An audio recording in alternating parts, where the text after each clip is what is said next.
Ladies and gentlemen, welcome to the Video Everywhere Summit, and please welcome Francois de Gaspé-Beaubien, Chairman of the DPAA.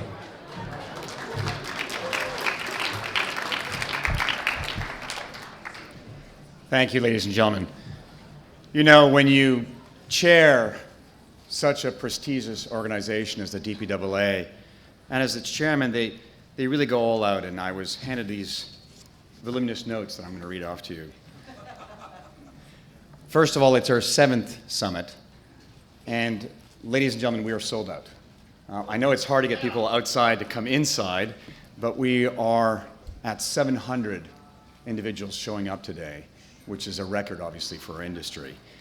And the reason we've grown so much is the relevancy to the consumer, who, as you all know, are spending most of their time outside of their home. Bob Liodice and I were just talking earlier, and we were privileged that the CEO of the ANA mentioned our industry by name during his annual conference. And it is a sign of the times that people are interacting with the screens outside of their home. So we've grown tremendously because of you. And I just wanted, before I introduce our chief executive, to thank all of you for participating, engaging. I also want to thank the team at the DPAA. There's Scott Hunzinger, Noah Klaas, Lauren Webb, Anna Fountas, Mark Braff, Lisa Lewin, and Adage Durrani, who actually oversees this conference. So to all of them, a big, huge thank you.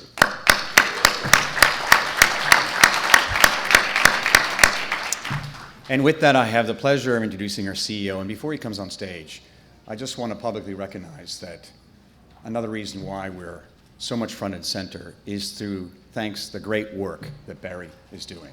Barry's done an unbelievable job marshaling the team, the industry, our board members are here as well as the members, and moving us forward. So Barry, Frey, thank you very much. And without ado, I give you the Chief Executive Officer of the DPAA, Barry Frey.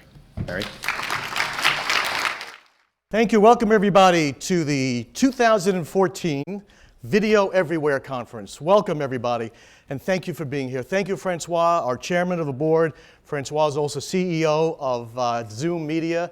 Zoom Media, I actually watched this morning, Francois, in the gym here in the building. Hope everybody sees those screens all the time. We've got a wonderful whole agenda today. Thank you all for coming. Thank you all for streaming in right now as well. We're going to be talking about all screens and how we fit so firmly into the ecosystem. We've got digital drivers and mobile matters as our subtext today, which is driving even more to the Video Everywhere theme. By the way, look at that. Those great graphics you see around, Lionel Tepper's does a great job on that. So video is everywhere, and before we get too far into it, this wouldn't happen without our sponsors. We've got some terrific sponsors today, some of the best companies in the business. You all had breakfast courtesy of Fun TV. Fun TV is the TV channel that runs at the Cedar Fair amusement parks. So please go in their room for breakfast and lunch they're supplying, which is great, and they've created a little mini amusement park. And you'll see lots of characters running around. Don't be afraid, these are not the Times Square characters, they're the Cedar Fair characters. They're not New York characters, they're characters from Ohio, which they're not very characters, they're good. So don't be afraid, they won't mug you or ask you for lots of money and torment your kids. So enjoy that, Cedar Fair, thank you very much. And then we've got Verifone. Verifone enabled the registration process.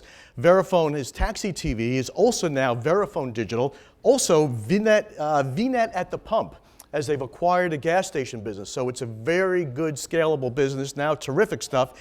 And they'll be providing coffee all day. We've also got a gas pump there, which has food and beverage coming out of it. It's better than it sounds. It's really actually quite good. And they're also running a big contest. So make sure you drop your business cards in the Verifone room, and we'll announce some prizes later for all of you that are participating. So bring your badges. Everybody's got their badges. If not, go see them as well. So, video is everywhere, and that's been our theme. The changes and the paradigm shifting going on in media marketing today, and it keeps dynamically changing. It's changing every day. And I think we've actually got some specialists and some special people in the room. I'm going to walk around a little bit and see who we have here who can give us some more information in addition to my blathering on here. So let's see who we've got under the lights that I can see. Oh, look, Jose Alvaro. I'm not going to talk to you now, but it's nice to see you. Welcome, Mr. Intel. Where's Jeanine Poggi? Jeanine, hi. Jeanine is the television editor of Advertising Age. Advertising Age is, as you all know, hey Elliot, nice to see you. It's a terrific publication here. You've been there now about 3 years, yeah, and one of the smartest people around in writing and editing. I've got to know her over those 3 years, and a lot of changes. Boy, here, grab a mic. I'll talk on this one. And one of the most notable changes we've seen is that recently HBO and CBS have decided to go over the top.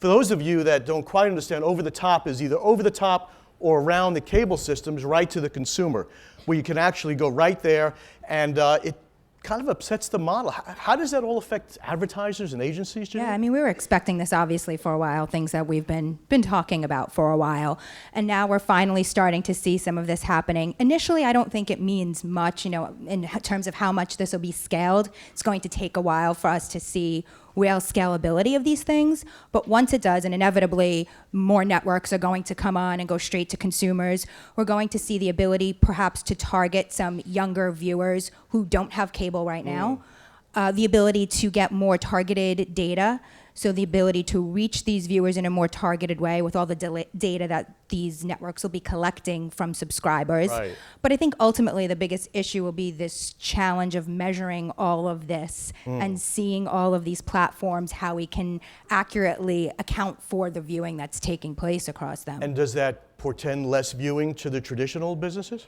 Well, I mean, it might, but it's also a great way to aggregate a larger audience that maybe is watching traditional TV right now, being able to bring in viewers outside of the cable satellite providers. Right, right. And so HBO, CBS are doing, you say some others may do it. And you mentioned data is very key in aggregating the data. I mean, there's a great line, the Minister of France at All Things Digital this week talked about how data will provide the new factories of the 21st century. So, but it is a challenge to measure that. Yeah, I mean, data will be key, I think, in all of this in terms of being able to really drive down into who's actually watching and how better advertisers can actually reach consumers and what their real targets are. So advertisers have to be a lot more critical in defining how they're going to do it, and nimble. And that's part of where we fit into this ecosystem with our screens everywhere. It enables people to connect to the advertising, and because it's much more challenging than it was even 10 years ago or 15, you bought a few networks and then went home. Aggregating viewers, I think, is probably one of the biggest challenges right now. That's a good quote, by the way. Advertising Age, aggregating viewers is one of the biggest challenges. Jeanine, thank you so much. Thank you. Great to see you. Thank you very much. We've got a few more specialists in the room, and talking about the changing paradigm shift. Rich Greenfield, look at that. Rich is a futurist. Rich is an analyst at BTIG and one of the real smart business media analysts going on, and he's studied and every day opines on cable, on stocks, on media, and advertising. So we talked a little bit. Grab a mic there. Rich, nice to see you. Thanks for having me, Barry. And we talked about with Jeanine about CBS and HBO going over the top. Does this continue in your view? Does a la carte start to break up? Look, I think the challenge right now is that we're seeing the first time we've had a strong relative economy, maybe not the strongest economy, but a reasonably strong economy. And TV advertising is weak. I mean, you're seeing every media company disappoint across the board. Discovery this morning, NBC a couple of weeks ago. I mean, across the board, TV advertising is just soft in a reasonably strong ad market. Something's going on, and the reality is consumers are increasingly less interested in watching live TV. And that really is what makes this whole group so interesting, and what you're trying to accomplish is that how does a brand reach a consumer? Obviously, you've got the mobile phone, and that's why things like Facebook and Twitter and Snapchat are all getting that much more exciting. I mean, if you want to reach my daughter, who's 11, my oldest, do you reach her on, reaching her on the Disney Channel or even on The Voice Live, where she's probably watching it with a remote control fast forwarding through the commercials or not even seeing the ads, or do you put an ad on Instagram? Right. So the question really is, how do brands reach consumers? And I think that it's always been an age-old issue of how do you do it. I think now the question is, there's such an underlying consumer focus on avoiding traditional TV advertising. It's so easy to do, and watching content on Netflix is becoming such a kind of an embedded behavior. So the question is, how do you reach consumers? And I think brands have to find new ways to reach them, because they're not going to be able to do it in the same way with the same level of engagement. And I think that's key. What is the engagement? Excellent. Forget about what TV ratings are. We know the engagement with TV is falling far more rapidly than any metric that Nielsen shows within their samples. And that's really the opportunity for, whether it's mobile devices, out-of-home devices, there has to be better ways for brands to tell stories that engage the consumer. You make some excellent points, and you mentioned Netflix as well. If you think about the HBO deal, Netflix, and how a lot of these programmers are going direct to the consumer, there's no ads in Netflix or HBO. I think that's the key. Consumers are learning. Right. You know, would you rather watch the Americans on Amazon without commercials all at once? You can go bomb through season 1, season 2, and it'll be up in a few weeks.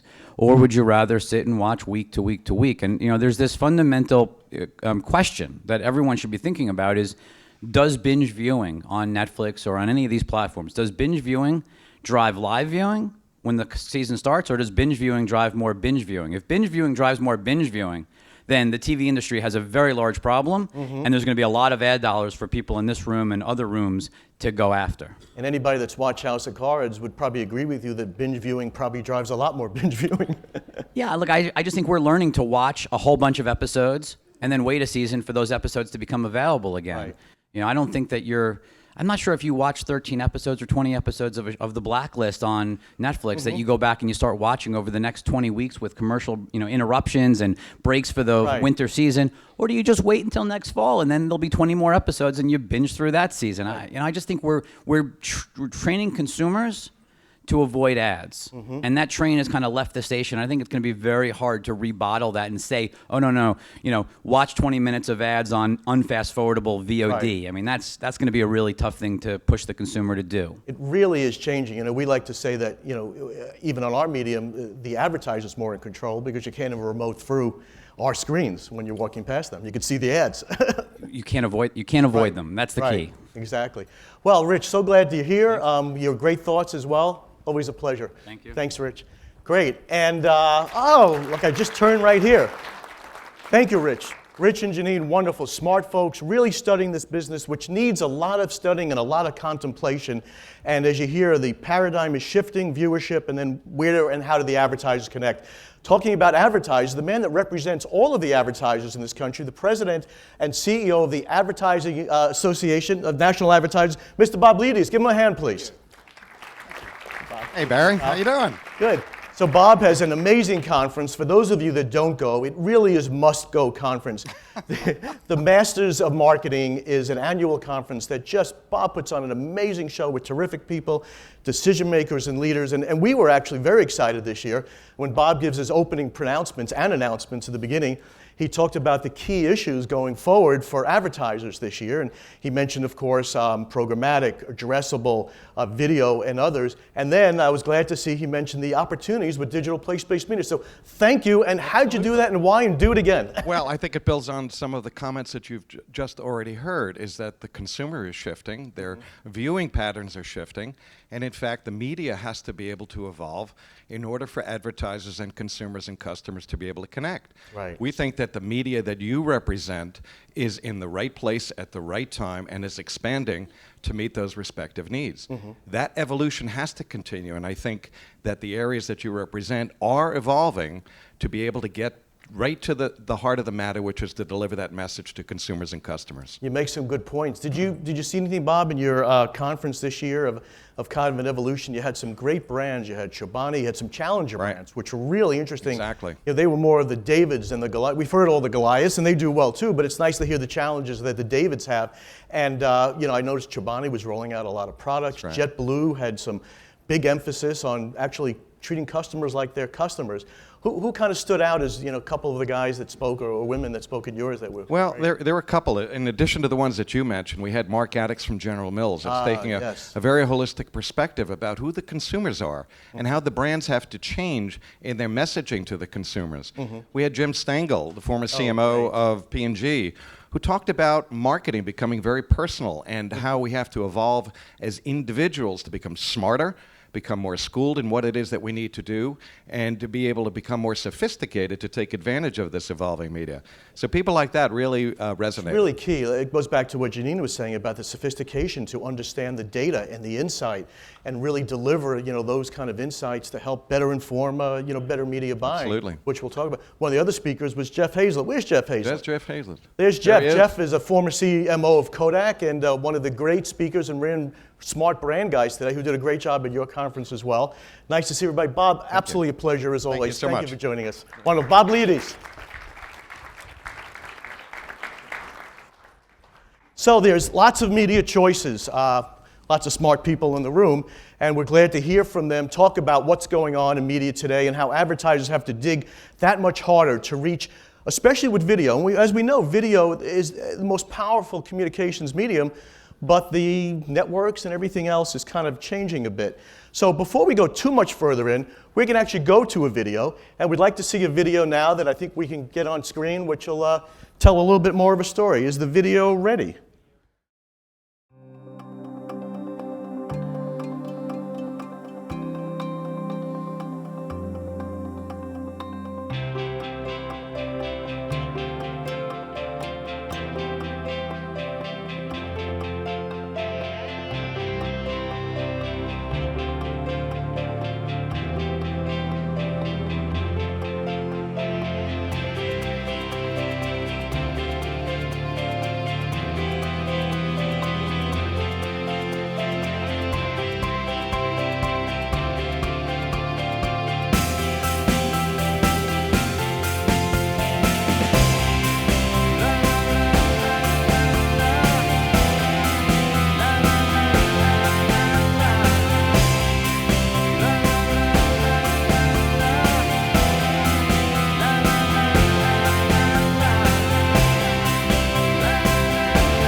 That was a great taxi ride. In fact, I took Verifone Taxi TV on the way there, and the way back I was with CMT TV. Some great programming on both televisions inside of the taxi cabs.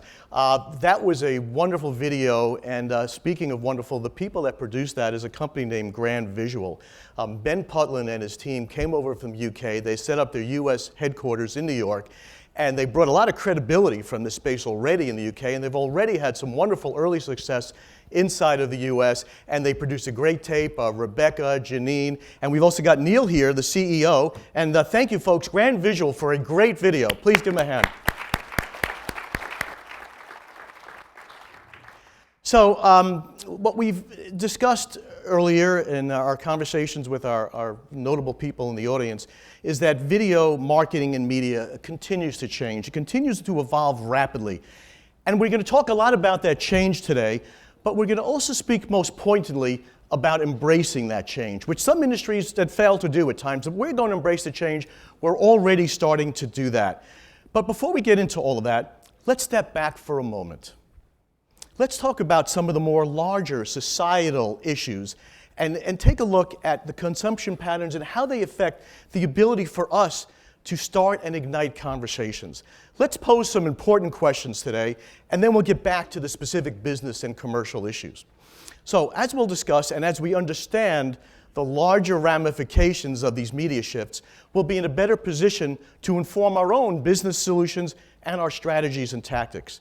Let's ask some of the tough questions today that provoke us all, that see how some companies, some brands, and some organizations, including the White House, who we'll see later, are starting to answer them. With viewing habits moving on from traditional TV, how do we as a society, how do we have and continue the important conversations that we all need? How do we best speak, listen, and engage in all of the vital issues of the day? How do we get the needed words out? How do we start conversations? And then how do we amplify and intensify them to create the important personal, national, and the advertising dialogues? In today's world, the right conversations die if we cannot spark them everywhere. We know video has been our powerful fuse of discussion, debate, and information. It's our formidable vehicle. Yet, as we discussed, viewers are cutting and shaving the cord. Thank you, Rich. They're watching on demand and on DVRs. Connected TV is connecting to content. We're fragmenting messages across a litany of devices and a plethora of platforms. From Roku to Amazon TV to phones to tablets to phablets. Anybody buy the new phablet from Apple yet? Now, this year, everybody knows what a phablet is. I'm so glad. And also online video is growing sharply. Plus, people are on the move, restless and more mobile than ever. How do we catch them? Yet, video everywhere connects it all. The recent announcements, as we discussed, from CBS and HBO, bringing their product direct to consumer is paradigm shifting.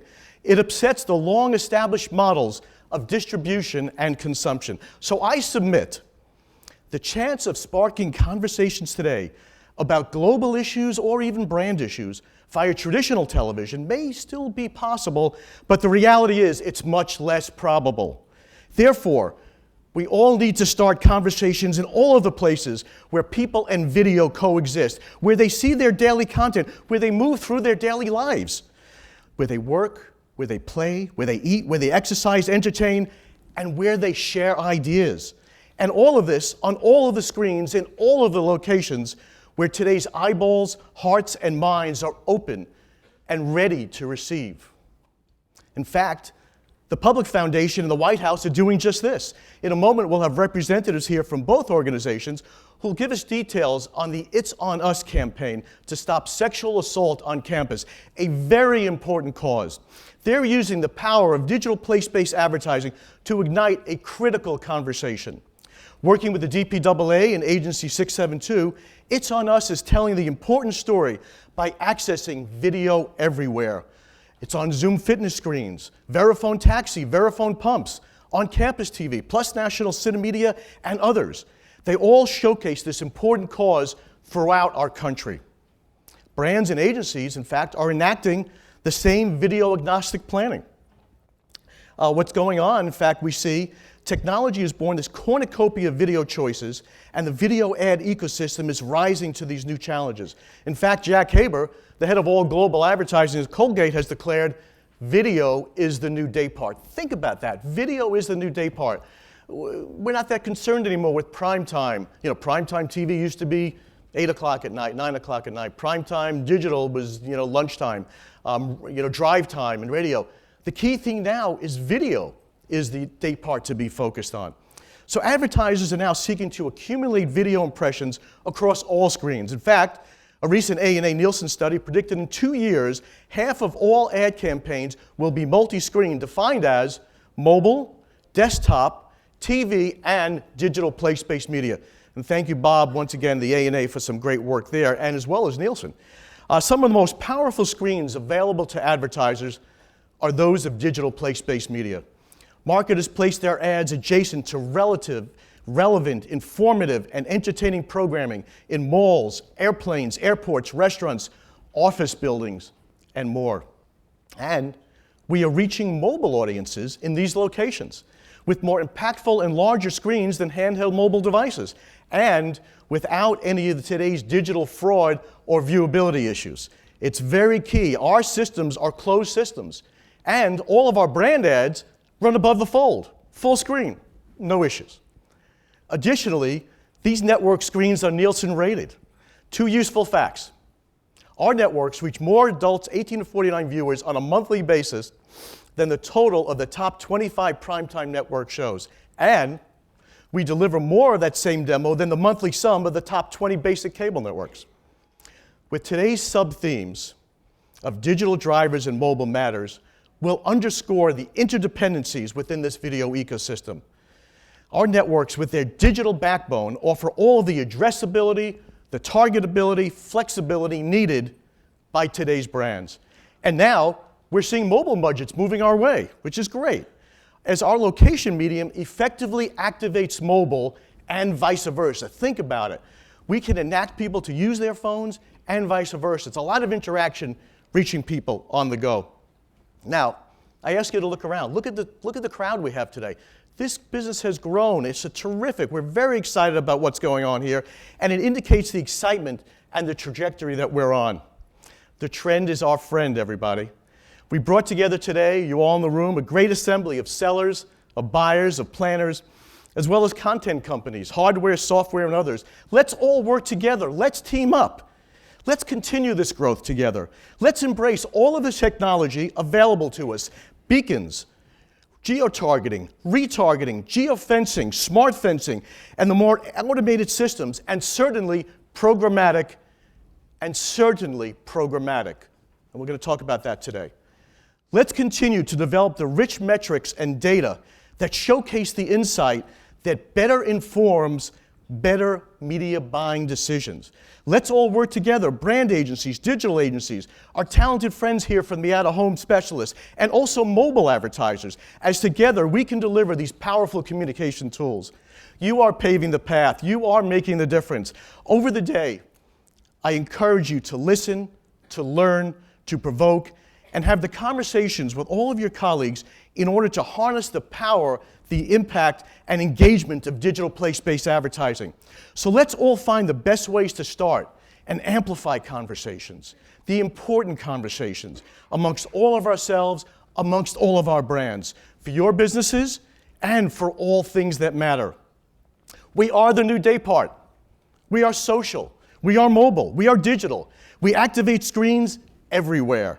We are programmatic, we are beacons, we are geo-targeting, we are retargeting. We are reaching consumers, engaging and interacting with today's consumers. We are video everywhere. Thank you, everybody.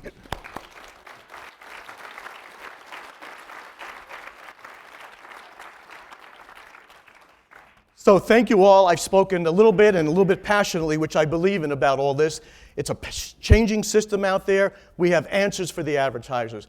And as starting to answer that question, as I mentioned in my little speech a few minutes ago, the White House has done a great job with the It's On Us campaign. And I'd like to invite Kyle Learman and also Daniel Wilkins up to have a little bit of a chat about that. Kyle is the White House Office of Engagement, Public Engagement, and my friend Daniel runs Agency 672. Kyle, good to see you. So you got some good sleep last night. Daniel, welcome. Agency 672 is also a board member of the Public Foundation. So this was a great campaign, and I can't encourage anybody enough to go to itsonus.org and contribute to basically limiting and wiping out sexual assault on campus, a critical issue for us all. You folks have seen how to use digital place media to basically send that message. Maybe Kyle, can you give us some indication? By the way, Kyle has joined us from the White House on a busy day today, so thank you for coming in. And give us a little idea, Kyle, of what was behind the campaign, the thinking, the genesis, and absolutely. Thanks. Yeah. First off, thank you guys so much for having me here. Sure. Again, my name's Kyle Learman. I'm with the White House Office of Public Engagement. I handle all of our outreach to young Americans across the country. And just to sort of step back for a second in terms of why we're doing this campaign, many of you know this, but 1 in 5 women is sexually assaulted by the time they leave a college campus. So you all know the numbers. It's an incredible amount, and it's something that we really have to start kind of bending the curve in the right direction on that and eliminating sexual assaults, obviously, everywhere we can. The president last January pulled together a White House task force to protect students on campus, which was a continuation of a lot of the work we've been doing in the administration for a long time on this issue, but really kind of brought it to a new level. That White House task force brought together a group of folks from across the administration to look at the different things that we could do from an executive standpoint to take action to better protect students. And we had a 90-day listening session where we kind of went around the country listening to folks, survivors, victims, parents, college administrators, teachers, professors. And one of the things that we identified that was a really big need was that there was a huge need for a new public awareness push on the issue that educated folks about prevention, and then also started to change our culture so that we're creating an environment where sexual assault is unacceptable and survivors are supported. So we pulled together a group of folks with Daniel's colleague, Rachel Cohen-Garrell, from the Public Foundation. We had folks from NASCAR, GQ, College Humor, Funny or Die, an ad agency named Mechanism, who's done some incredible work on this project, to just have a conversation about how we could start to do that. And out of that conversation, it was actually with the vice president at the time, spurred the It's On Us campaign. And the It's On Us campaign really has two key pillars of what it's trying to do. The first is the best tool that we found with the research to stop a sexual assault before it happens is something called bystander intervention, which is basically someone stepping up and stopping a sexual assault before it happens, getting in the way at a bar or at a club or at a party. And the second thing is back to sort of what I mentioned before, which is changing the culture across the country. So the It's On Us campaign, we felt like we needed sort of this branded initiative so that folks felt like they could be a part of the solution. You can go online, you can go to itsonus.org, you can take the pledge to be a part of the solution, take the pledge to stand up and stop it before it happens. And that's really what it's all about. And the ad agency Mechanism really allowed us to come up with this, they came up with this brand, and it allowed us to use digital place-based media and other ways to get to consumers, because reaching college students, as all of you know, isn't the easiest task in the world. They see advertisements everywhere, every day. So getting this message to them in a really consistent and focused way so that they understood the steps that they would need to take to make a difference in this space was really important. That's great, Kyle. Thank you. It's an important campaign. It's critical.